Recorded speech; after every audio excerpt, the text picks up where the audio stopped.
right. And then Trish, if you could just give me back the host. Yes, I'm just waiting for the YouTube to. I think we're good. No, it says live, so I think we're okay. Right. So I will give you back host. Thanks, Trish.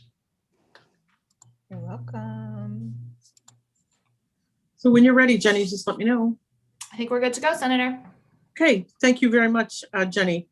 Good afternoon and welcome. I am Senator Sharon Carson from Senate District 14.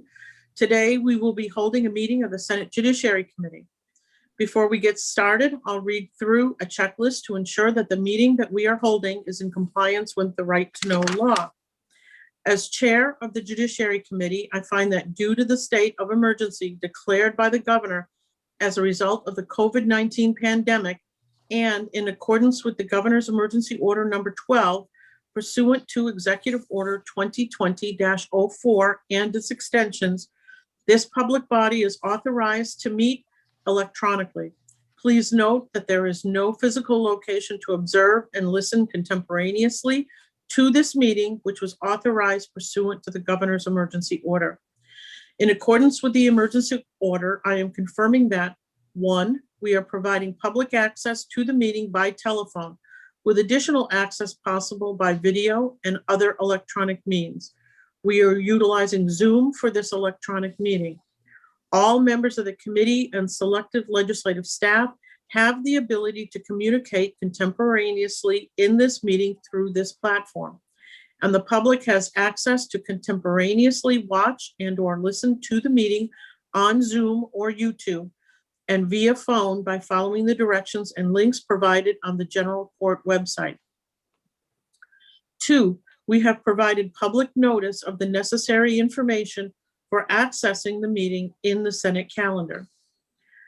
3, we are providing a mechanism for the public to alert the public body during the meeting if there are problems with access. If anyone has a problem, please email remote@leg.state.nh.us or call area code 603-271-6931. Number 4, in the event the public is unable to access the meeting will be adjourned and rescheduled. 5, please note that all votes taken during this meeting shall be done by a roll call vote. 6, finally, let's start the meeting by taking roll call attendance. When each member states their presence, please also state where they are and if anyone else in the room is in the room with you during the meeting, which is required under the right to know law. I will call the roll. Senator Gannon. Senator Gannon in Sandown, New Hampshire. I am alone in my office. Thank you. Senator French. Harold French, Senator District 7, broadcasting live from Concord, New Hampshire, in the office of Eugene Sullivan. And he is here in and out. Thank you. Senator Khan. Present in Keene at home. My wife will return shortly. Senator Whitley. Senator Whitley here in my home in Hopkinton. I'm alone in the room, but my family's in the house. Thank you. And Senator Carson. I am at my home in Londonderry, and my daughter is here in the house with me, and some hopefully not barking puppies, and maybe the kitty will decide to make an appearance this afternoon as well. I would just like to remind the public that for the first hour of our meeting today, we are having an executive session on 3 bills. During this time period, members of the public are not allowed to speak.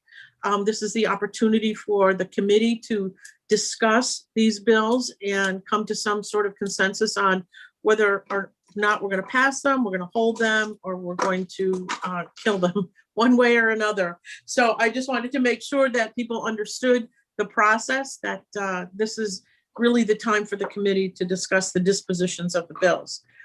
Okay, so that being said, can I get a motion to go into executive session? Moved by Senator Whitley, seconded by Senator Gannon. Is there any discussion on the motion? Seeing none, I will call the roll. Senator French. Yes. Senator Khan. Yes. Senator Whitley. Yes. Senator Gannon. Yes. And Senator Carson, yes. Okay, the first bill that we are going to take up, we'll take them up numerically, is Senate Bill 94.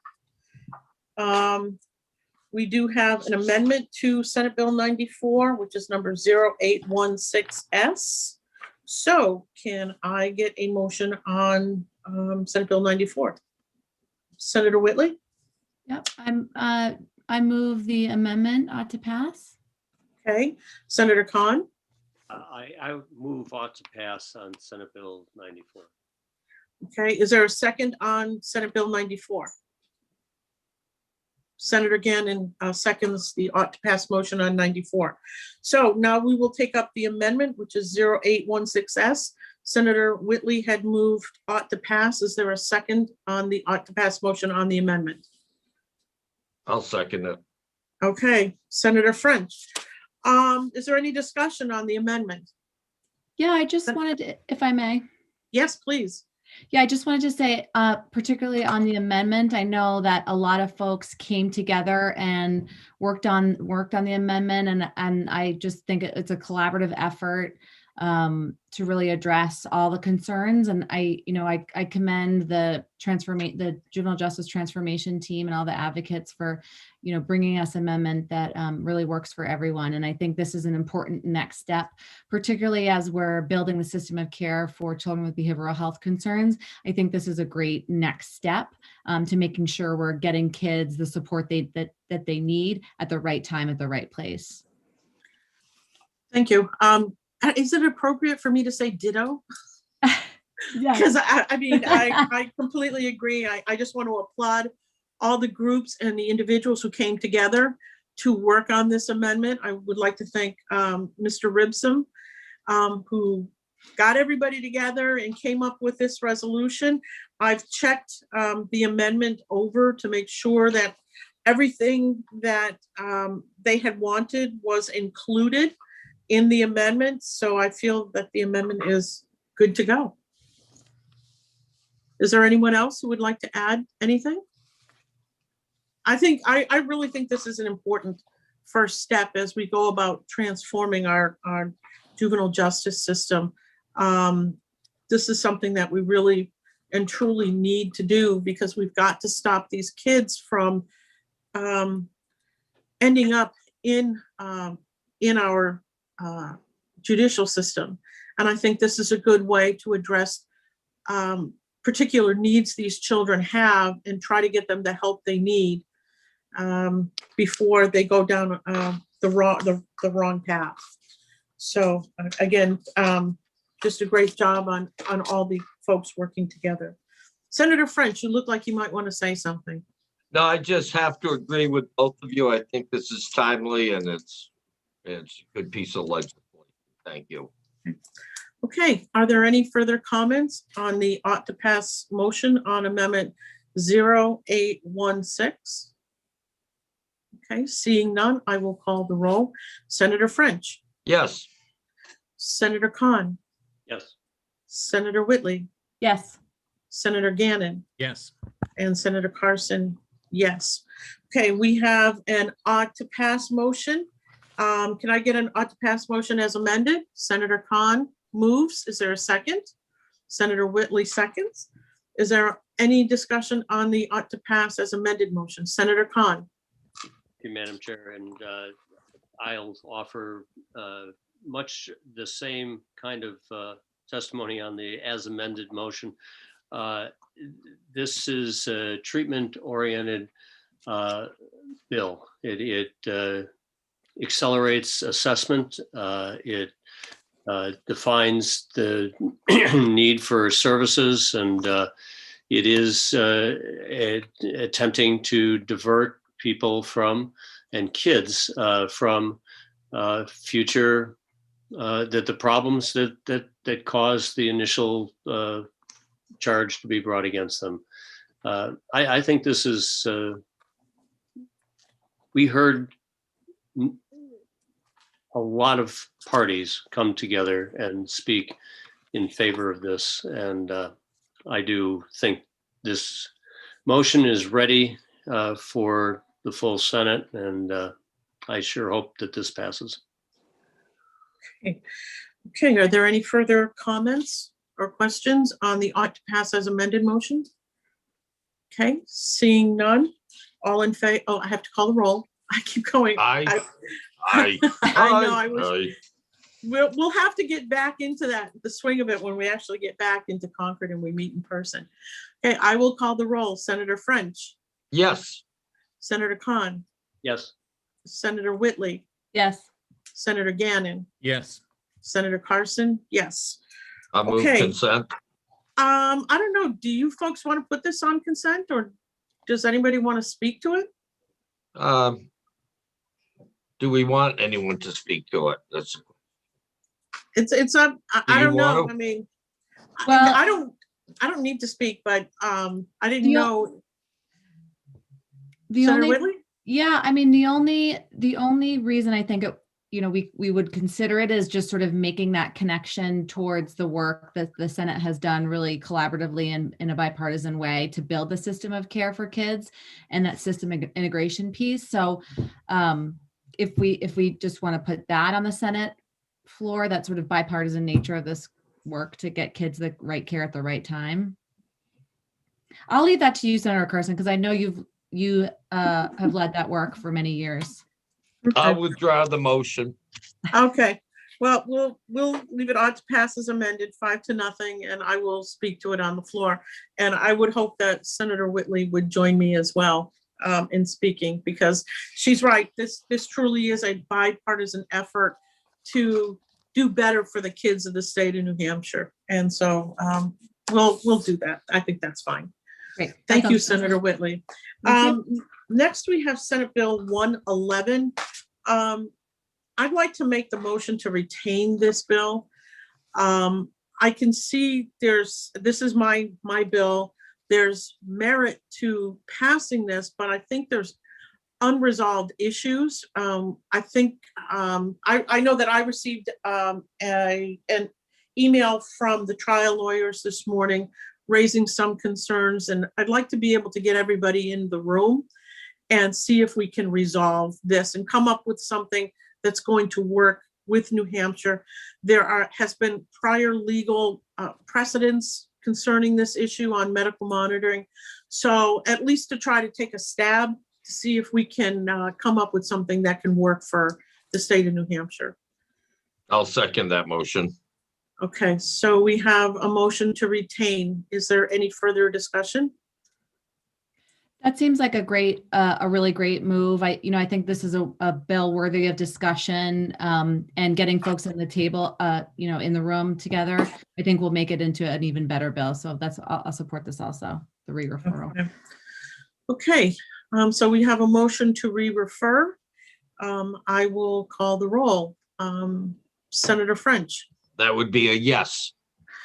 Senator Khan, Yes. Senator Whitley, Yes. Senator Gannon, Yes. and Senator Carson, yes. Senator French, would you like to make a motion for the consent calendar? I would, but I don't want to get shot down again. Oh, no I'll one's second this no one's motion. been to do that. Then I will make that Prom days motion. all over again. Okay, is there a second for the consent calendar? Senator Khan moves to second it. Is there any discussion on the consent calendar? Okay, seeing none, I will call the roll. Senator French, Yes, Senator Khan, Yes. Senator Whitley, Yes. Senator Gannon, Yes. and Senator Carson. Okay, and Jenny, I'll be responsible for the blurb on this one as well. Okay, next, the last bill we have is Senate Bill 154. I read through the hearing report because unfortunately I wasn't able to be there for the hearing. And we've received 2 amendments. Do all of you have both of those amendments? There's 3. I have 3. I only have 2. From Senator Gaida, and then your amendment, Senator Carson. Okay, I have an amendment. Okay, I haven't, I don't think I have that. I don't remember getting an amendment on this, quite frankly. Jenny, can you send it to me, please? Jenny, could you send it to all of us?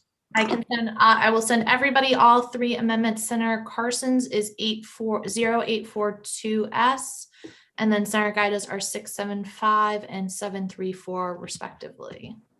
Okay. Somebody must have asked me to get that amendment, and I don't know. Do you If want it's- to, we can recess, Senator, for a couple minutes for. Yeah, why don't we go Discussion on- into recess so we can take a look at the amendments?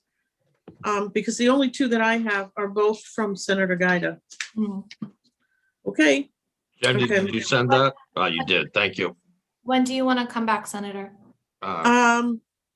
okay, hold on, Jenny. I'm looking at this one from Senator Gaida, which I have, which is amendment number 0675S. Mhm. That's what you just sent. So There's, I sent all three. So Senator Gaida has 0675S and okay, 0734S, and then yours was 0842S. okay, I see that. Okay. I'm wondering how that happened. Okay, all right, why don't we take a 5-minute recess so I can look at this and see what I did. Okay. Who knows? Okay, all right, thanks. Jenny, can you make sure Rick gets a copy as well? Okay.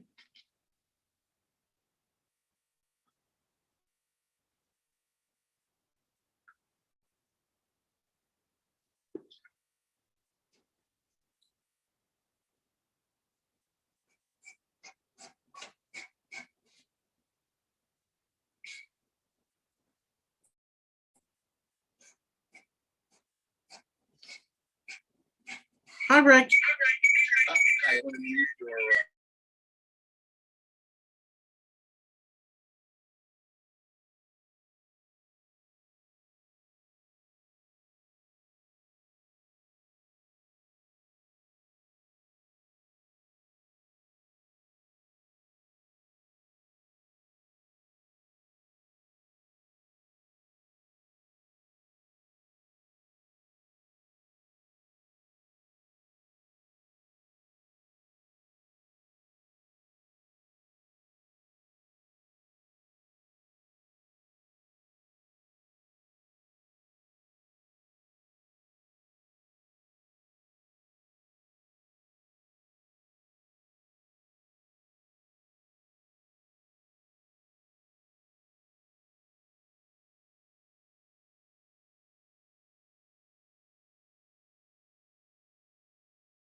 I had read those, Jenny. My aide is just on her game. I had those a long time ago. Well, you know, when you have Trisha as your assistant, My she's- day goes easy. It does. It does. It's incredible. Inspiring for us all, Senator. It is. She sets an example for the whole staff. High bar, very high bar for us.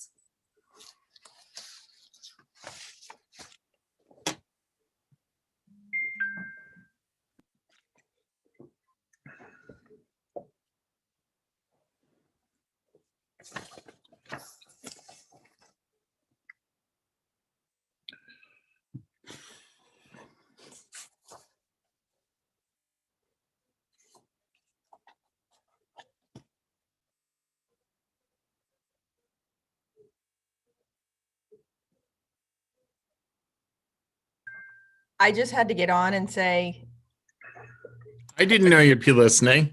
I was listening. Yeah. Uh-huh. Thanks a lot, guys. Yeah. Okay. Hey, guys, I talked to Rick, and Rick is going to walk us through the amendments. The amendment that, and to be honest with you, with the confusion of last week, Rick had told me that he was going to get an amendment in my name. And so the amendment that was in my name that I didn't see is the language that he came up with.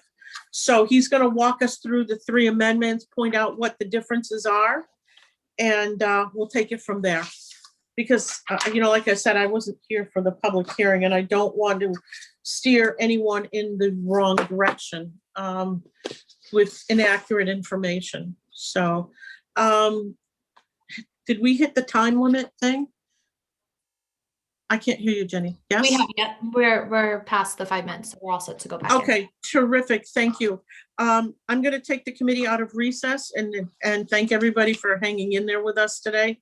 I've asked Mr. Lehman, who is the Senate attorney, to walk us through these 3 amendments. I had, in the chaos of last week, I had forgotten that Mr. Lehman had made some suggestions, and I had an amendment drawn up to do that. Rick, why don't you start with 0842S? Okay, 0842S starts with the original as introduced bill and makes it a little bit more specific and detailed in ways that I think make it clearer in terms of clearer and probably broader in terms of what types of things are going to be exempt from state resource allocation to enforce. These are all still directed at any executive order that may come into being at some point in the future. Because there are not, to my knowledge, any that exist at this point, we can't identify an executive order. This is really a forward-looking proposal to say that New Hampshire resources aren't going to be used to enforce federal executive orders. Okay, so next we have Senator Gaida's amendment, which is 0734S. Okay, this amendment takes the idea of saying that New Hampshire resources are not going to be used to enforce federal gun or firearm executive orders and extends it to federal statutes, rules, and regulations that would have the affect people's exercise of their Second Amendment rights. So whereas the original draft and the first and Amendment 842S are directed at executive orders, Amendment 734S is directed at all federal, would be executive orders and statutes passed by Congress and executive rules or regulations. That's Okay. 734S, correct? That's Yes. correct. So And then, do you have a question, Senator French? I do, I'm sorry. Okay, no, that's fine. So Please, go Rick, ahead. reading that, so when it talks about any executive order or any federal statutes, would that be anything on the books already, like machine gun laws, or it would? Yes. Fully yeah, okay, thanks. That was it. Okay, thank you. And finally, we have amendment 0675S. Right, and this amendment really is a little bit different, and as I understand it, there was some concern among police officers that they would be asked to enforce, as state officers or state actors, they would be asked to enforce federal executive orders or statutes or rules, depending which version you go with, if either. And this basically creates a defense to a police officer who would potentially run the risk of being asked to do something in violation of the law, and says that a police officer who's ordered to engage in activities enforcing federal laws or rules it would be an unlawful order, which means that they don't have to follow an order of a superior officer in a police department. Okay, all right. Thank you, Rick, for giving us this information. The reason I asked Rick to chime in here is because we're not only talking about executive orders at the federal level, we're talking about federal statutes and rules, and it's quite extensive, and we're only used to dealing with New Hampshire law, not federal law. So I want to make sure that everybody is clear and everybody understands just exactly what Senator Gaida's bill is trying to accomplish. Is there any, we haven't moved any amendments, but is there any discussion, any questions, anything anybody would like to ask Mr. Lehman while he's here? Senator Whitley. I don't even know if there's a motion on the table, but I would like to move ITL on this bill. I think even with the amendments, it is a solution in search of a problem. We don't have any executive orders from the president. You know, I asked for sort of where this discussion was found. I haven't seen any news articles that this executive order is coming. It just feels like we're trying to do something, find a problem that doesn't exist. It's incredibly broad, and I just don't see anything in here that does anything to advance public safety. So I'm going to move ITL. Okay, is there a second on that ITL? Senator Khan. Okay, is there any discussion on the ITL? Okay, seeing none, I will call the roll. I will go first. Senator Carson, no. Senator Gannon, No. Senator French, No, okay, Senator Whitley, Yes. and Senator Khan. Yes. Okay, so the ITL fails. I move on to pass on Senate Bill 154. Okay, to pass on 154. Is there a second? Seconded by Senator Gannon. I'd also like to make a motion of ought to pass on. Okay, we amendment gotta, okay, so which amendment are you going to deal with? 842S. Okay, 842S, okay, that is the amendment. Would you like to speak to your motion? And I it's been would. moved by Senator Gannon. I would. I think this is a very important piece of legislation for us to address at this time. I don't think it's a solution looking for a problem. I think there will be a problem, and we're better off to head it off with this type of legislation. I think this amendment covers what everyone wants to cover. I think the other amendments go just a little further than what we'd like to see, and we're looking more at executive orders than established statutes, federal statutes. So therefore, I'll be supporting this amendment as well as the underlying bill. Thank you. Are there any other comments on amendment 0842S? Okay, I will go ahead and call the roll. Senator Gannon, Yes. Senator French, Yes. Senator Whitley, No. Senator Khan, No. Senator Carson, yes. So we have adopted Amendment 0842S.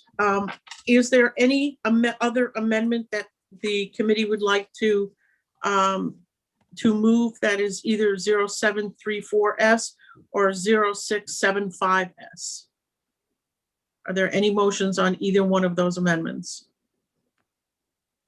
Okay, seeing none, I guess we're not going to take that up. So what we have here is Senate Bill 154 as amended with amendment number 0842S. Is there, I believe there's already been a motion, Jenny, or, okay. So is there any discussion on the bill? Technically, I'm there's not to pass motion and not to pass with amendment motion. Okay, so why don't we get a motion on the ought to pass as amended motion? So moved. Moved by Senator French, seconded by Senator Gannon. Is there any discussion on the ought to pass as amended motion? Okay, seeing none, I will go ahead and call the roll. Senator Gannon, Yes. Senator French, Yes. Senator Whitley, No. Senator Khan, No. okay, and Senator Carson, yes. Okay, Senator French, would you like to take this one to the floor? Yes, please. Okay, all right. Can I get a motion to come out of executive session? Moved by Senator Khan, seconded by Senator Whitley. Is there any discussion on coming out of the executive session? Seeing none, I will call the roll. Senator Gannon, Yes. Senator French, Yes. Senator Whitley, Yes. Senator Khan, Yes. and Senator Carson. Yes, the committee will be in recess until 2 o'clock. Thank you. Thank you, Jenny.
What is WMUR alerting us to, Senator?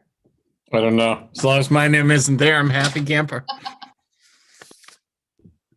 I'm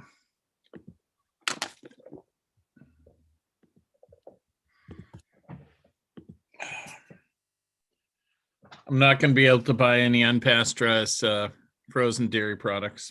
Oh no, Senator. I voted Well, I against it. think, didn't I hear, because I was listening on that hearing, I'm pretty sure frozen yogurts is allowed to be sold unpasteurized, right? Didn't I hear that during that hearing? Well, no, maybe. I don't know. No, not the way we were having it come out. No, you shouldn't have anything unpasteurized, Jenny. It's bad. I like to live on the edge, Senator, of gastrointestinal issues. Oh, you'll be on the edge of the bathroom is where you'll be if you're. Don't forget, this I is permit. being recorded live here, folks. So. That's okay. No, I'm fine with my position on that bill. Okay, you're good. You're good. Okay, all right. So, okay, we should be able to get through these bills fairly quickly. Hopefully, we're not going to exec anything today because Senator Gannon and Senator Khan have to leave. Though tomorrow in ED&A, we get to talk about New Hampshire's jumping spiders. Wow. Yeah, I know. It's like, We first have of all, jumping I didn't know we spiders had in New Hampshire. jumping spiders, huh? We have jumping spiders. Yeah, we got jumping spiders. So They we're hang out near unpasteurized products, Harold. Yeah, yeah. And with the flying snakes. Okay. Well, we'll figure it out. It's going to be interesting. We should So probably prohibit any jumping spiders by rule, executive order. Perfect. I'm with Jay on that one. well, as long as we don't have jumping snakes, I'm okay. Yeah, no snakes. No snakes. Yeah, it's like a third grade project from the kids from Hollis. So it'll be great to okay. have kids coming and Zooming with us and talking about it. So it'll be fun. It'll be good when you shoot it down, then they'll understand not everything Harold. passes. No, we're Harold. Stomp on That's those silly. spiders, right, Harold? Okay. They creating a state bug, A state spider. state spider. So that'll be fun. I have 2:00, Jenny. Senator Whitley's not back, so I think we're just gonna move on and hopefully she'll join us. Are you folks all set? Okay, Jenny. I'm going to take the committee out of recess, seeing that it's 2:00, and we will start with opening the public hearing on House Bill 375 and recognize the prime sponsor, Representative Long.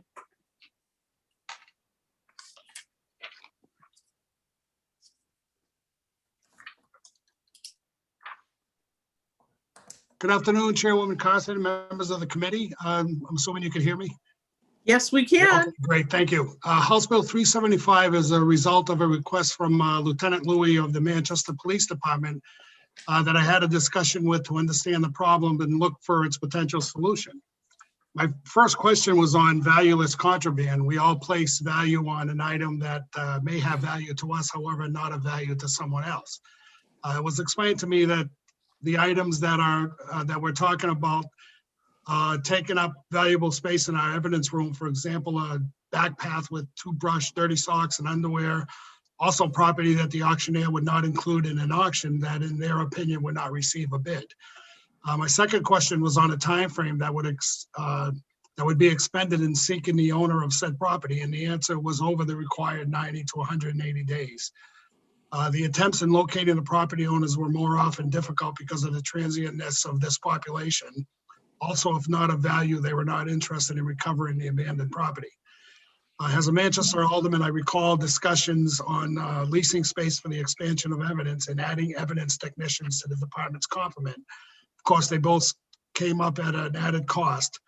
After reading Lieutenant Louis' testimony related to 2019, 2020, the processing of over 29,000 articles with thousands of items fitting the description in this bill, I clearly saw the justification of bringing House Bill 375 forward.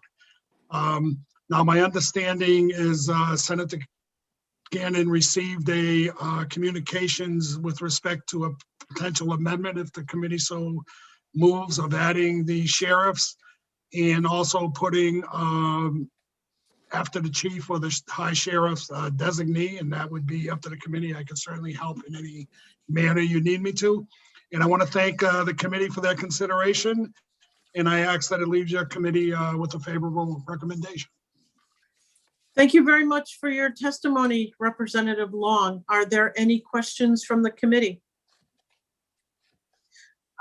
Representative Long, the only question I have is the time frame. And really, do you know what measures the police do in order to try to reunite people with their property? Yeah, they do. They thank you for the question, Senator. It's required between 90 and 180 days with respect to identifying the person belonging to that property and asking them if they want it back. So that stays in here with respect to, that stays in the statute. Okay, terrific. Thank you. Do you know what the police do, Representative, in order to try to get the items back to their owners? Yeah, they'll search their records for identifying where the specific person is, and they'll ask them. For example, if somebody's incarcerated, they'll ask them if they want if they want their property, and if they do, they'll hang on to it until they're released. Okay, thank you very much, Representative. Are there any further questions? Okay, see none. Thank you very much, Representative. Next, we'll go to Alan Aldenberg.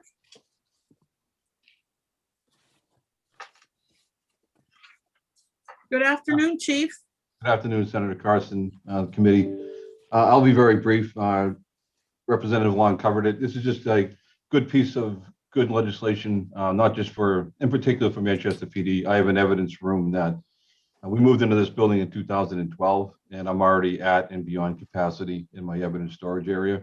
And that's not going to get fixed by any other means. So this will allow us to go through a methodical process the right way, like we always do with our evidence, to start to discard some of the stuff to make room in our evidence room for stuff that we really need to retain, as opposed to stuff that we're holding on to for no reason and has no value. So we would appreciate your support on this legislation. That is all, Senator. Thank you. Okay, thank you, Chief. Are there any questions? Senator French has a question. Thank you, Madam Chair, and thank you, Chief. Is this a lost and abandoned property only, or is it evidence that it's been confiscated? No, this would just deal with lost and abandoned property, Senator. That's the way I read it. I'm sure you have a bunch of it. More than I would like. Thank you. Okay, are there any further questions?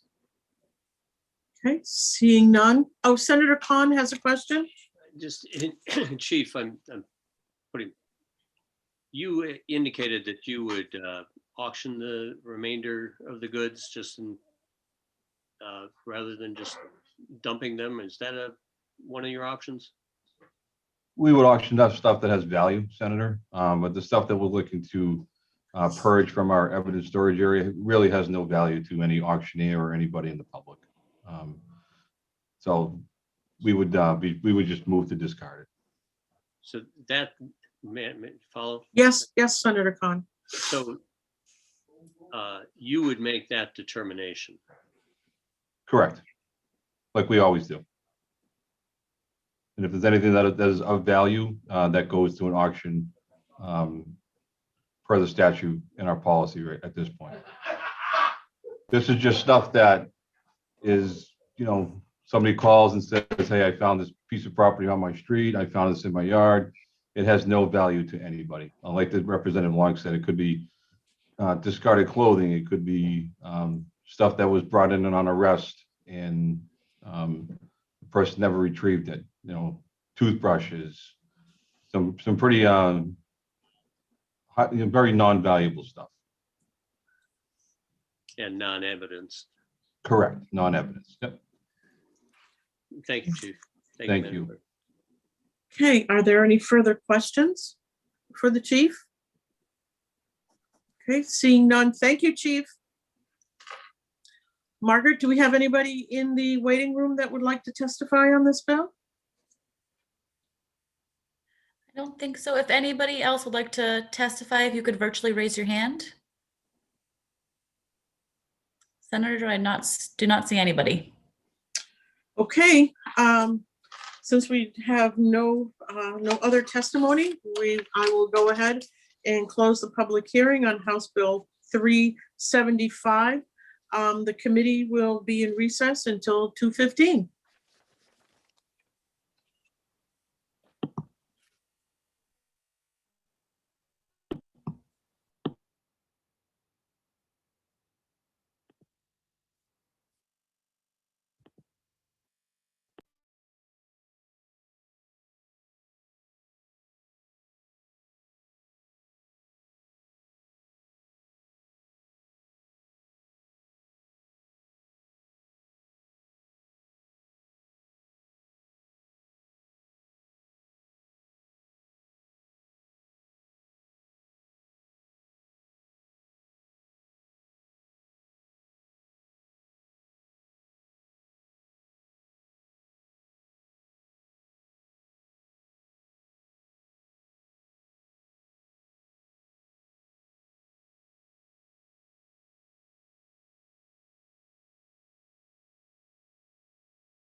Jenny, do you like Dua Lipa?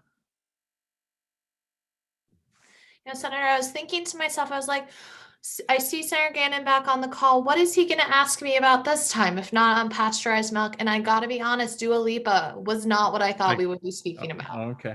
Was not even on the top 5. But no, I enjoy Dua Lipa. Are you going to a concert or something? No, I've been listening to her on my walks. I try to have my kids Oh. keep me current. You're That was very last night's walk. hip and current, Senator. Like very. I like the way she dresses. Oh, there you go. I think she's, she looks amazing. And That good stuff. I really don't have a lot of time to listen to music, but I've seen some pictures. She was at the Grammys last week, and I thought she just was rocking whatever the look that was. I thought she looked great. So my Jenny daughter and and I, we watched the pre-fashion show kind of stuff, and like to get current on some of that stuff. Was really really kind of out there, but I thought she looked great. Yeah. She really Jay did. and I have no idea what you guys are talking about, so. Senator French, neither Just do nod, I. Jay, just nod. Zero idea. I was like, are we talking about a person? Yeah, right? Yeah. Yes, Your we kids are. are gonna She's have to a be singer. Gannon Pardon, Jay? The Whitley kids are going to have to meet the Gannon kids. I guess so. I Get guess Get so. tuned in. We're still on Kids Bop over here. Okay, we're a little. Oh Always yeah. know. Well, I know Kid look, Bop. I don't blame you if your kids don't know who these people are, because Probably a good some of the performances left a lot to be desired, They and did. I don't think I would like my young children watching them. So gone are the days where a singer just gets up and sings without all the background stuff and the dancing and yeah. So I But like anyway. the fashion too, though, Senator Carson. The fashion. yeah, I thing. do. It's That's what I'm into. stuff that I could never wear at my age. No. But it's still, nice to see young people that are just very, very creative and very fashionable, and it's just Oh, really? so, Harold, I wouldn't expect you to understand. So I'm old and mean. you're old and mean. Okay. Old, All right. mean, We're and ready. miserable.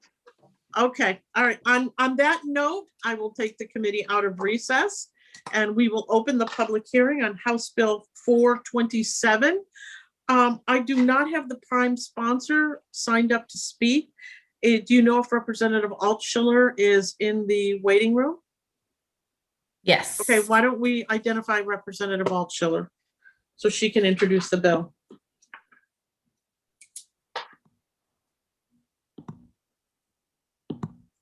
Good afternoon. Good afternoon. Thank you very much. And my apologies, Senator Carson. I signed up probably sometime last week. So I'm not sure where the glitch happened. But I sent out an alert to all of the co-sponsors and to the supporters. And sometime last Thursday. Nonetheless, I'm really happy to be here with you all today, and thank you for your service to our state and for hearing my testimony today.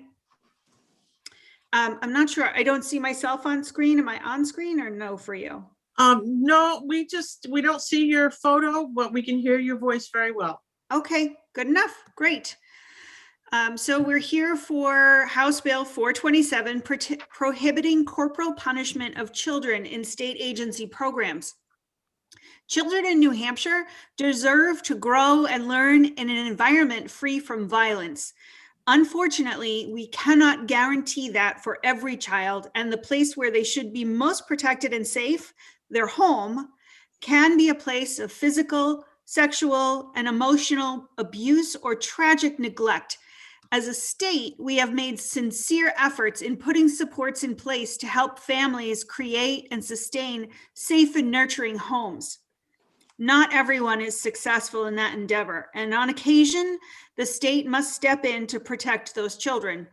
When children are taken into state custody, it is a serious decision not done in haste. A child removed from their home has experienced trauma from the events leading up to the removal, and the trauma of being taken from their home. The reasons for removing a child are encapsulated in a long body of work of adverse childhood experiences. And adverse childhood experiences are stressful or traumatic events that include physical abuse, sexual abuse, emotional abuse, physical neglect, emotional neglect, their mother being treated violently, mental illness in the household, substance misuse in the home, incarceration of a family member, and loss of a parent. So these are 10 events that could happen in anyone's life as a child, and they are calculated by grouping them together as an ACE score, an adverse childhood experience score. And it is calculated by adding up how many of those experiences apply to a child's life. And compared to a score of 0, people with an ACE score of 4 have a 460% increased risk of depression and are 25% more likely to experience teen pregnancy. ACE scores of 4 or more are 700% more likely to be addicted to alcohol and 1,000% more likely to inject street drugs. As documented in the evidence from Drs. Folletti and Anda, whose public health research developed into the adverse childhood experiences body of work, an ACE score of 7 or more in children and adolescents increased their risk of suicide attempts 51 times. Further, 80% of suicide attempts during childhood or adolescence are attributed to ACEs. Children who experience chronic trauma suffer delayed brain development. The consequences of extended exposure to violence and abuse are found in underdevelopment of cognition, social emotional skills, and self-regulation due to developmental trauma. Corporal punishment, as defined, means any punishment in which physical force is used and intended to cause some degree of pain or discomfort. That is a description of trauma. Nothing in that description is an appropriate standard of care for children in state custody. It should be the goal of the state to put an end to the infliction of trauma on its children, not engage in violence or condone it in any form. Therefore, I submit House Bill 427 as amended as a step towards ending violence against children in our custody. This bill was first heard in the House last February as House Bill 1250, where it received a recommendation of ought to pass from the committee on a vote of 19-0, and then passed on the floor of the House on March 11th of 2020 on a voice vote. Unfortunately, after COVID-19 struck our state, this bill was not chosen to be absorbed in any of the Senate omnibus bills, which brings us back here for another try. The sponsor of this important child protection bill originally was my former colleague, the Honorable Dr. Skip Berrien. I know many of you have a relationship with him, and I will defer the questions to him. I believe he's here today. This legislation has the support of the Office of the Child Advocate, Dr. Moira O'Neill, who was unable to be here with us today because she actually has an Office of the Child Advocate related emergency to tend to with her staff that popped up today. So I'd like to thank you for your time and attention and dedication to the protection of all of our children. On behalf of the co-sponsors, fellow children's protection advocates, and the children in state custody, we respectfully ask you to support House Bill 427 as amended, and I will send this testimony to your emails with links to the data I described. Okay, thank you very much for your testimony this afternoon, Representative Altschiller. Are there any questions? Are there any questions for Representative Altschiller? Okay, Senator Khan has a question. Madam Chair, thank you. Greetings, Representative. And maybe this is one for Dr. Berrien, but a year or 2 years ago, we had, and I had sponsored legislation related to school-related violence, how teachers and students in their classrooms might be subject to social, emotional, behavioral outbursts that could endanger both the teacher or students in the classroom. This bill seems to address that type of violent outbursts and I just want to confirm that my understanding of the bill that kind of outburst and this bill are trying to carve a definition that would allow for defense of others and oneself in the classroom school situation. Thank you very much, Senator, for your question. I'm glad you asked this. On line 19 of the bill in through line 22, we have a teacher or person otherwise entrusted with the care or supervision of a minor for special purposes is justified on the premises in using necessary force against any minor when the minor creates a disturbance or refuses to leave the premises, or when it is necessary to prevent injury to self or others. So it does leave space for that self-protection and also the protection of other students or children in the area. Thank you. If I could follow. Yes, follow up, please. Are you familiar with RSA 126U regarding use of restraints? Off the top of my head, no, but I could certainly look it up right now. It's okay. Yeah, no. It is, and it's not that, I don't think that this bill is in any conflict with 126U. However, interpretation of 126U and the use of restraint is something that doesn't have as much clarity as teachers and administrators testified would be helpful. So I think your legislation here not only is addressing a concern about schools, but it's addressing the definition issues. Would you believe that it's addressing also the issues of use of restraints in schools? And if you need to look that up, that's good. We'll take you can get back to us on that. Yeah, I'm actually looking at it right now, and I just want to, in looking at it, I think what you're referring to is section 4, and that would be part C, physical restraint. Parts C, D, and parts 1 and 2. And what what House Bill 427 seeks to do is eliminate corporal punishment, which would be defined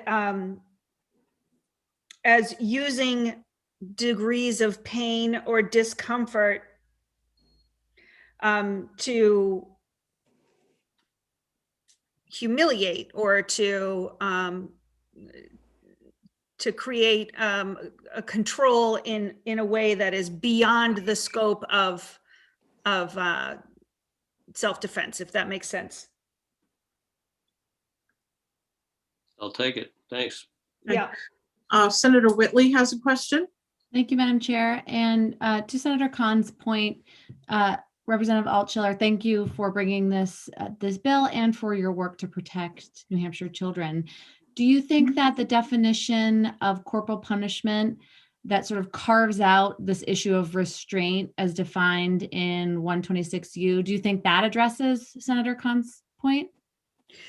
I do, and I would also, I'm not sure, she may be able to join us later in the hearing if she's able to wrap up the emergency they were dealing with today at the Office of the Child Advocate, but I know that Dr. O'Neill sent you all testimony, and this is an issue to which she has spoken to a number of times. and the legislation 427 with reference to the Office of the Child Advocate, who would most often handle the complaints of having gone over the line. They have not only collaborated in bringing forward this language that you have in front of you, but specifically have put in and referred to, if you look at line 15, that this is exclusive of restraint as defined in RSA 126U. So the opportunities for restraint for the use of controlling behavior in an emergency or for an emergency with children would not be applicable within 427. Follow up? Yes. Sure. Oh, I'm sorry. It's not my call. Thank you, Madam Chair. And thank you for taking an additional question. The way that I read this is that, the prohibition is on the use of force for punishment, whereas restraint, as defined in 126U, can and should be used in the cases where there is an emergency situation where, as Senator Khan was describing, certain techniques are needed to protect individuals, teachers, and students. But the way that I read this bill is that this is just prohibiting the use of physical force as punishment. And I don't think that's how restraint is used. Would you agree? Yes, I would. Thank you. I'd also this is a great discussion, that this is only affecting children under state care. This is not affecting students in the general population. So I just think we need to keep that in mind as we're moving through the public hearing. Are there any further questions for Representative Altschiller? Senator Gannon has a question. Yep, thank you, Representative. I probably look at this differently than other people, as I grew up in an age with nuns and a ruler. And I don't see Senator Carson's point. I do understand where she's saying it only applies to a state agency, but the state agency is acting in place of parents. So I would think if I didn't accept as a prerequisite that parental units have a right to choose corporal punishment, I don't know that I really want to say that the state agent doesn't have that right if I think parents have the right. So I don't know if I'm just coming from a different place than you. I would think for me to accept your thing, I would think as a prerequisite, I would have to say that parents have no right to have corporal punishment as the state agency is acting in place of parents. So I would thank you for bringing up this issue, Senator Gannon. It's I'm glad to be able to address how this would apply as written. So if I can draw your attention to lines 7 through 10. Yep. And agency means any executive branch, department, institution, bureau, or office of the state engaged in providing services to or for our children. So we're talking about children in foster care. We're talking about children in group homes, and we're talking about children under the care of the Sununu Center. And when those children are removed from their homes, the reason that they've been removed from their homes is that they have experienced some sort of trauma and compiled on top of whatever trauma it was that brought them to the attention of the state, that then felt, and we know in the state of New Hampshire, we bend over backwards. We take every opportunity to try to keep children with their families. And as a matter of fact, we've recently refunded our voluntary services in order to be able to meet that need. So we really do have a commitment to keeping children in the place that they know best, which is home. And sometimes that fails. Sometimes there are parents who cannot, will not, and choose not to care for their children. And for those children's safety, they are unfortunately have to be placed in a group home or in a foster care situation. And so when a child has experienced the trauma that brings them to the attention of a state agency, and then further experience the trauma of being removed from their home, we are saying that the state of New Hampshire should not inflict more trauma on them by having corporal punishment be part of their life. So nobody, no foster parent, no one at the Sununu Center, nobody at a group home should be striking children using corporal punishment. No one should be restraining children tying children to a seat to finish their vegetables. You cannot, what we're saying is that we're not going to sanction more trauma on our children. So we're not talking about parents taking care of their kids. We're talking about the parents who have already failed at that, and the state has had to step in because these children are in danger. Thank you. Okay, are there any further questions for Representative Altshuler? Okay, seeing none, thank you very much, Representative Altshuler. Thank you, Senator Carson. I look forward to seeing you at the next commission meeting. Me too. Yeah. Next, we'll have Representative Toll.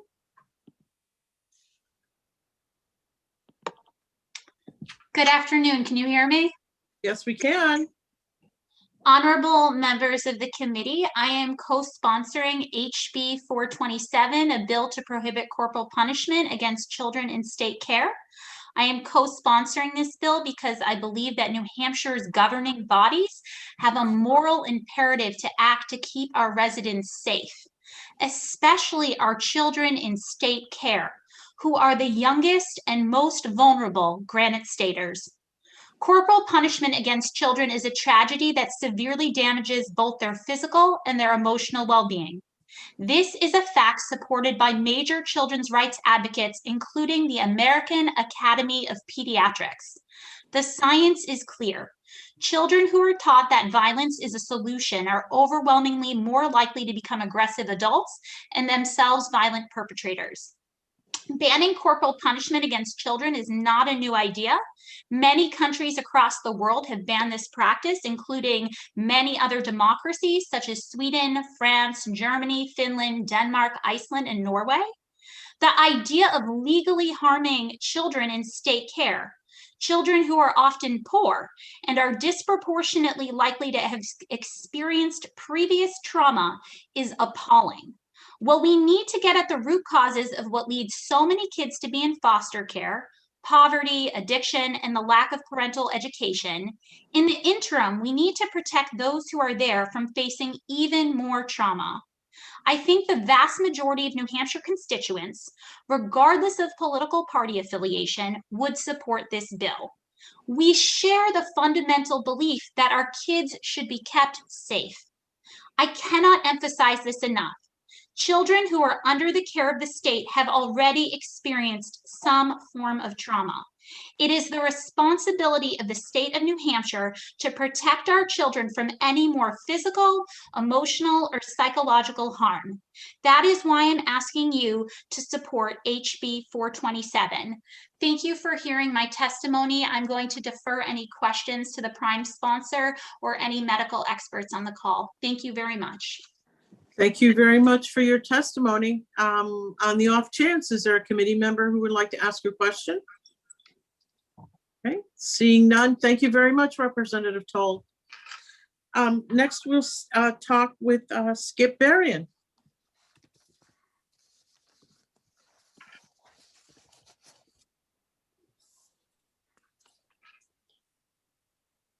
Good afternoon. Good afternoon. It's good to be back. Thank you, Madam Chair. It's good to see all your smiling faces today. Most of you, I think everyone, except for Margaret, maybe I have some familiarity with. As it was mentioned, I'm a retired pediatrician was a former professor of clinical pediatrics at the University of Connecticut School of Medicine, and as most of you know, 3-term member of the House.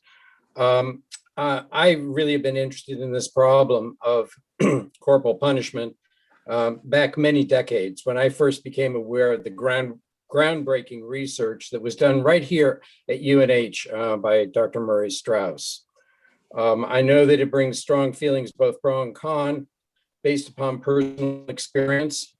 Senator Gannon evidently has, and as well as your family history. But over the past 3.5 decades, scientific research has demonstrated that corporal punishment as a method of controlling children's behavior is not only not effective in the long run, but it is associated with long-term serious consequences, some of which you've already, but I will add physical injury, poor mental health, slow cognitive development.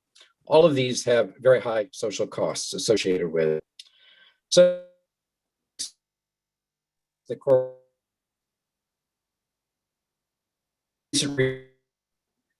Skip, we're having a difficult time hearing you. You keep coming, you're in and out. I can hear him. I can't. No? Yeah.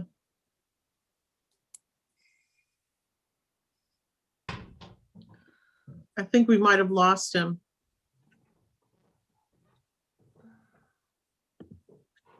Senator, if we wanna move on quickly, I'll go off camera and call Representative Berrien and see if we can get him to call in by phone.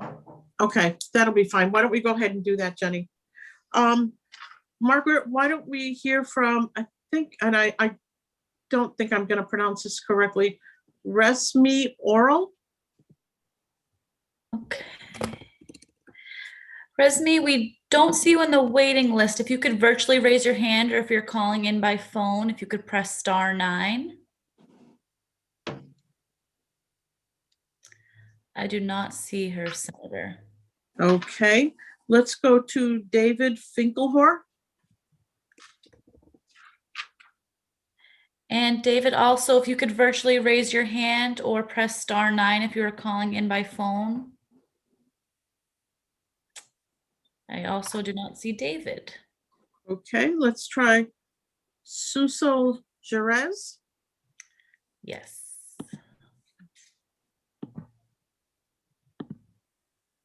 Good afternoon. Can you hear me? Yes, we can. Good afternoon. Good afternoon, Chairwoman Carson, Vice Chairman Gannon, and esteemed members of the Judiciary Committee. I'm gonna apologize in advance. This is my first time ever providing testimony, so I am a little nervous. So I thank you for your patience as I work through this. Thank you so much for giving me the opportunity to speak with you today in support of House Bill 427, an act prohibiting corporal punishment of children in state agency programs. My name is Susal Jerez. I am a Master of Social Work student with the University of New Hampshire, and I also work for the Mental Health Center of Greater Manchester. However, today I am speaking as a citizen. I believe House Bill 427 is an active step in protecting the children who are under the care of New Hampshire.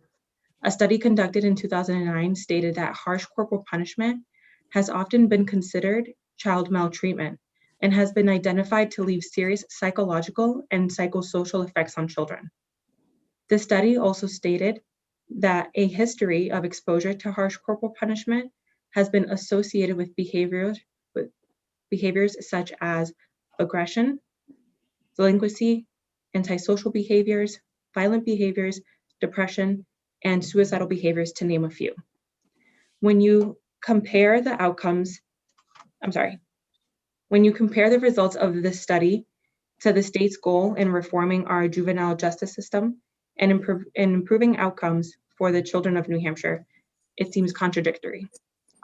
As a state, how can we expect to keep children out of the juvenile justice system if we are allowing programs to use a method of punishment that increases the risk for violent and delinquent behaviors? The main focus of this study looked at the development in the prefrontal cortex gray matter volume. It was found that when exposed to corporal punishment, this part of the brain, the frontal lobe of the brain, was underdeveloped. This is the part of the brain that is responsible for behaviors, impulse controls, cognitive development, and social behaviors as well. This bill will help advance our efforts in protecting the children of New Hampshire and providing them with the best resources for a positive outcome. As many of you know, removing a child from their home is no easy decision. So imagine the level of trauma these children have experienced by the time they are in state custody. Prohibiting corporal punishment helps ensure a safe placement for children.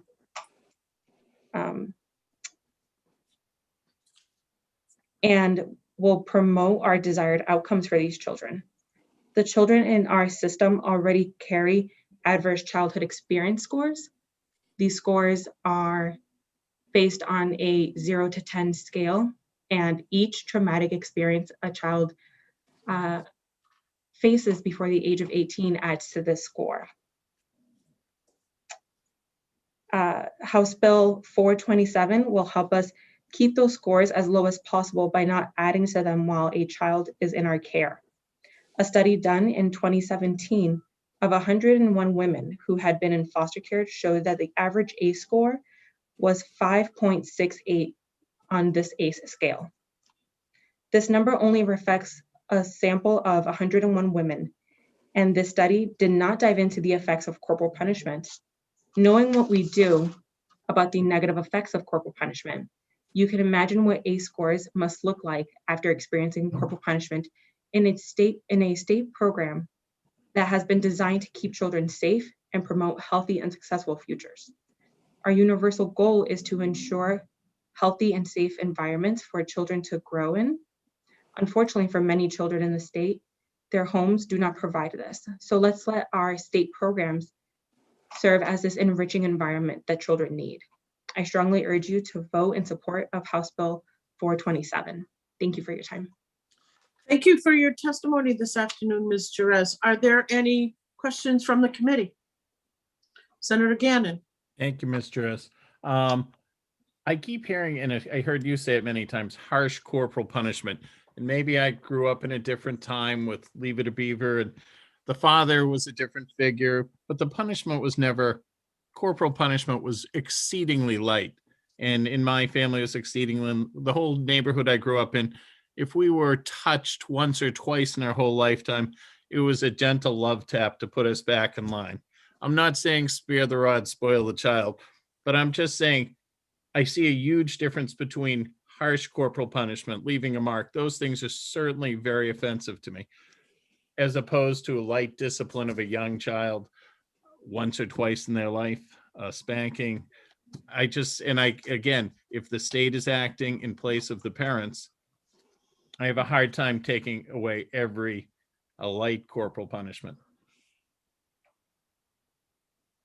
But that's just me. Do you see a difference between the harsh corporal punishment I keep hearing versus what I consider a parental light punishment? Thank you for your question, Vice Chairman. I don't feel equipped with enough information to answer this question at this moment. I'm so sorry. Okay. Just rolling it by you. Thank you. Senator Whitley has a question. Thank you, Madam Chair, and thank you so much for your testimony. You did an excellent job for your first time. Thank you. Coming. So just looking at the definition of corporal punishment in the bill, it's well defined as any punishment in which physical force is used and intended to cause some degree of pain or discomfort. And so it's clearly defined in the statute. And wouldn't you agree that that would address Senator Gannon's question? Yes, I do, Senator Whitley. Thank you for that. But I also think that the definition of corporal punishment can also vary. It's clearly stated in the bill and in the bill text. But I think when it comes to each individual person, what we consider harsh or not is variant. I do think that we should use the definition in the bill text as our guiding rod. Follow up? Follow up? Thank you for that. And wouldn't you agree that when we're making important decisions about our children, that we should lead with the science? I do. I do agree with that. Thank you. Okay, are there any further questions for Ms. Jerez? Okay, seeing none, thank you. And you did terrific your first time. Thank you so much, Senator. Take care. Jenny, did we get Skip back? So I called the number that was provided and sent Representative Berrien an email as well with the call-in information. I don't know if he was able to access that or not. He's still in the, so I don't know. Representative, if that was you that just jumped in via phone, if you could raise your hand virtually by pressing *9. There we go. I think we've got him. Okay, let's go back to Skip.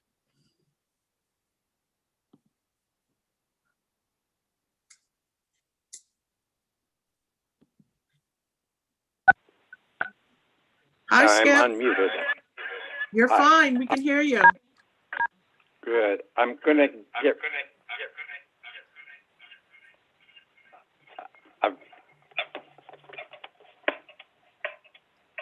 I'm trying to not have any feedback. Hold on a second. I think you need to log out of the Zoom so that you're just calling in by phone.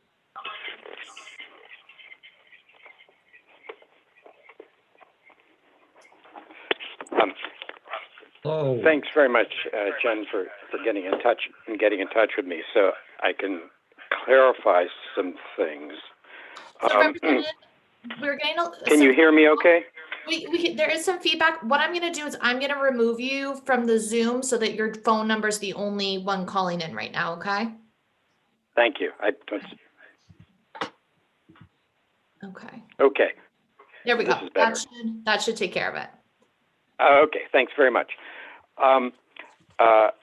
I think you've pretty much heard the important issues in regard to the scientific basis for this. I'm sorry that Dr. Finkelhor is not on because he is, again, one of the international researchers on this problem, and I will send you all a reference to his most recent work, which shows that that this continues to be a prevalent issue within our country, particularly among young children who are subjected to corporal punishment on a regular basis. A couple of things that have come up in your discussion so far that I'd like to comment on. I'd like to point out that this bill applies to each state agency. This is not just a DCYF. It's not necessarily just a DHHS policy that we're talking about. You will and when it talks about agencies, it means any executive branch, department, institution, bureau, or office of the state, and so forth. So we're talking about the Department of Education. We're talking about, Department of Corrections, if they are dealing with children of inmates, that there are issues there as well. So this is fairly broad, and I want to be sure that you are aware of that. Yes, the children that we have in custody, in state custody, are of particular concern. But I will tell you that DCYF does have a policy or a practice when children are put into foster care that does prohibit the use of corporal punishment. So in a sense, that very vulnerable population is covered by current policy at DCYF. But as we know, many of these agencies have contracts or agreements with many other agencies throughout the state. And so, in a sense, this policy that you're putting forth in this bill really does affect those other agencies as well, whether they be private or public agencies, whether they're working in the home or whether they're working in a center. So child care centers are also that receive are under some kind of agreement or contract are also affected by this. So I wanted to be sure that you are aware of that. The earlier questions that you had about restraint RSA 126U-U, we did have discussions about that last year. We thought that there was maybe some areas that we might want to clean up there. In talking with the people who have really crafted RSA 126-U, particularly those people at those advocates at the Disabilities Rights Center, we're very concerned about us meddling at all with that statute in any way, as well as in the Office of Child Advocate. So they were concerned that we shouldn't in any way change that. But as you have seemed to have been able to discern, we have really taken that out of this definition of corporal punishment so that there should not be any confusion there. So I certainly hope that with all the accumulated scientific evidence, much of which you've heard, that you will support this bill, and we can affirm that corporal punishment is not an acceptable method to control children's behavior in the state of New Hampshire. So thanks very much. Glad to answer any questions. Thank you very much, Skip, for your testimony this afternoon. Are there any questions from the committee? Okay, seeing none. Thank you, Skip. Okay, thank you all. Goodbye. Bye. Margaret, are there folks in the waiting room? If anybody else would like to testify, if you could virtually raise your hand or press *9 if you were calling in by phone. Senator, I do not see anybody else. Okay, I'm going to go ahead and close the public hearing on House Bill 427. And we will take up the last bill that we have this afternoon. This is House Bill 530. Margaret, do we have Representative Dolan in the waiting room?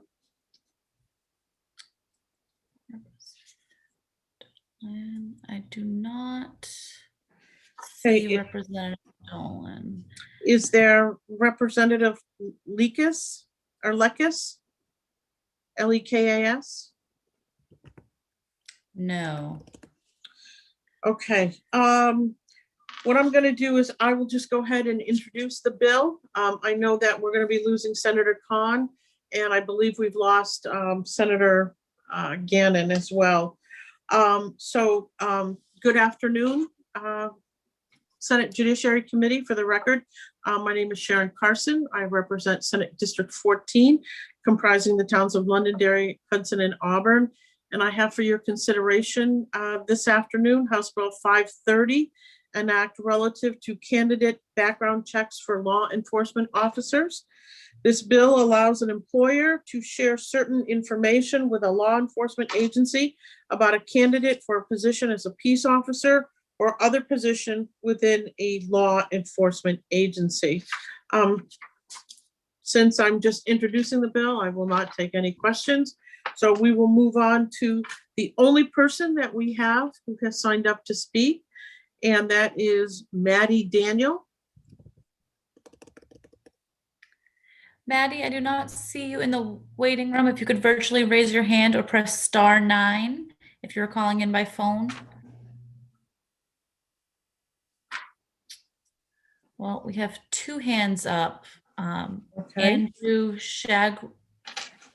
Shiguri. Oh, there was another hand, but they put it down. Okay, why don't we go to Chief Shiguri?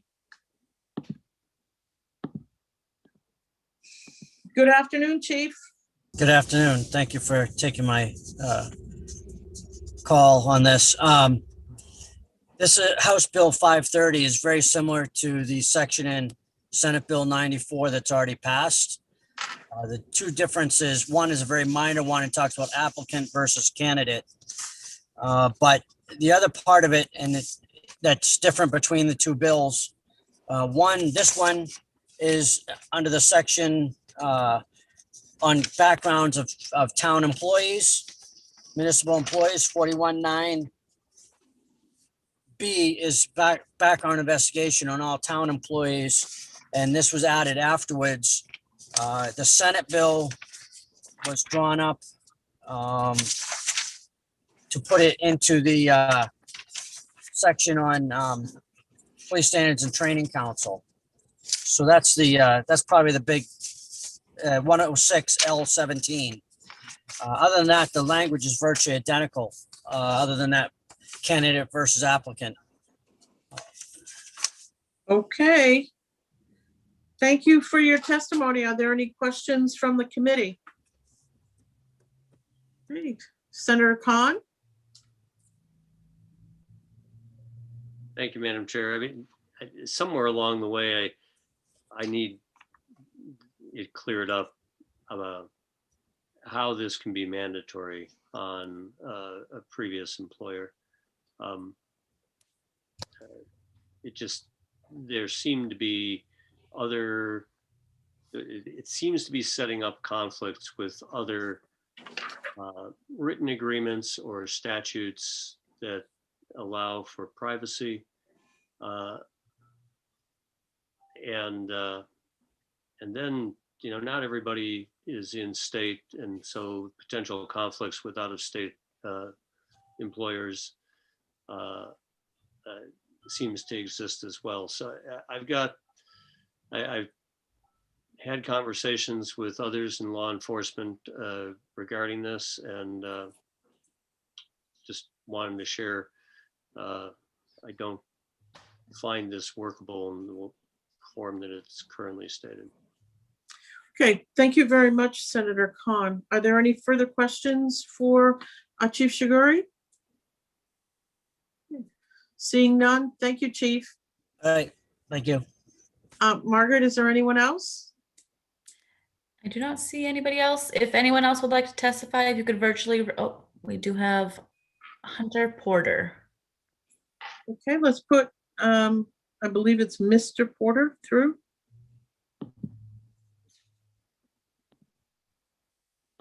Thank you, Madam Chair and members of the committee. My name is Hunter Porter, and I am here to represent the New Hampshire High School Democrats.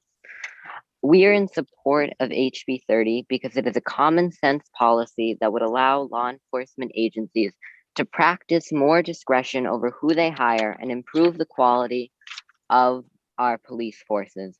By allowing law enforcement agencies to perform this type of background check, we stop problems before they start by making sure that those who we put in power have integrity.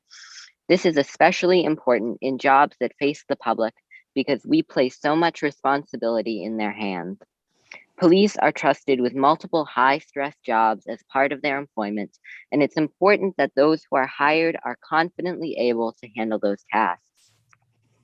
Having information from previous employers reveals much more than a criminal background check can and is central to making these decisions.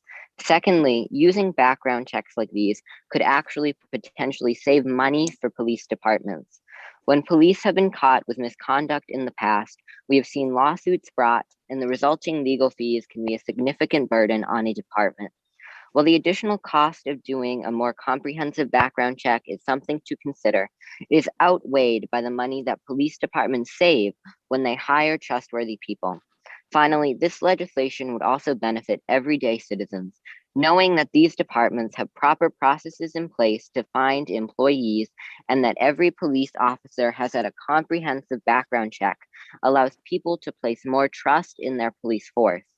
By ensuring that those in power are trustworthy, lawful, and honest, as this bill would allow law enforcement agencies to do, we allow people to feel safe in their homes and communities. In the end, this bill does nothing but expand access to information for law enforcement agencies.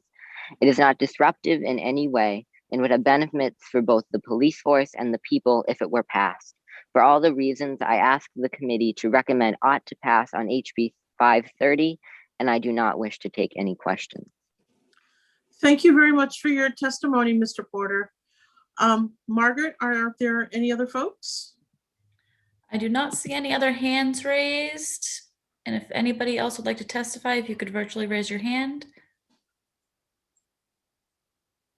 I do not see any other hands. Okay, I'm going to go ahead and close the public hearing on House Bill 530. We have concluded our business for today. So I would like to get a motion to close our business today. So moved. And I will second, because I think it's just you and I. I think Senator French might be there. He might be hiding. So we have a motion to conclude our business for the day. I will call the roll. Senator Whitley? Yes. And Senator Carson? Yes. So we have concluded our business for today. Thank you very much, everyone. And we look forward to seeing you next week. Take care.